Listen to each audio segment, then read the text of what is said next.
উচ্চ ঝুঁকিপূর্ণ ও পরোক্ষ পারমাণবিক আলোচনা চলছে ইরান ও আমেরিকার মধ্যে। জেনেভায় অনুষ্ঠিত এই আলোচনায় তৃতীয় দফায় উভয় পক্ষই আলাদাভাবে বৈঠক করেছে ওমানের পররাষ্ট্রমন্ত্রীর সঙ্গে, যিনি মধ্যস্থতাকারীর ভূমিকা পালন করছে। পারমাণবিক ইস্যু নিয়ে দুই দেশের সম্পর্ক দীর্ঘদিন ধরে উত্তেজনাপূর্ণ। আলোচনার উদ্দেশ্য সম্ভাব্য সমঝোতা খুঁজে বের করা, যাতে পারমাণবিক কার্যক্রম ও নিষেধাজ্ঞা সংক্রান্ত উদ্বেগ কমানো যায়। তবে আলোচনা উচ্চ ঝুঁকিপূর্ণ, কারণ উভয় পক্ষের অবস্থান এখনও অনেক ক্ষেত্রে ভিন্ন।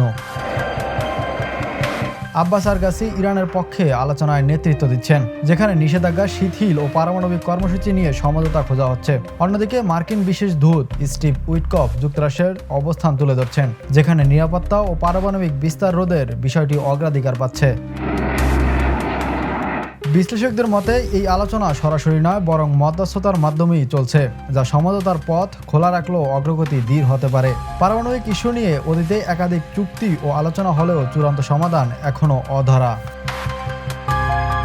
জেনেভার এই বৈঠক থেকে তাৎক্ষণিক ঘোষণা আসেনি, তবে আলোচনা অব্যাহত থাকবে বলে জানিয়েছেন মধ্যস্থতাকারী পক্ষ।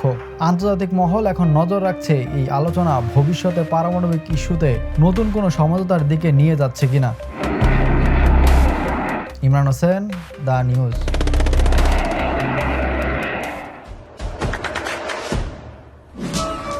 দেশে দেশে সবার সাথে দ্য নিউজ।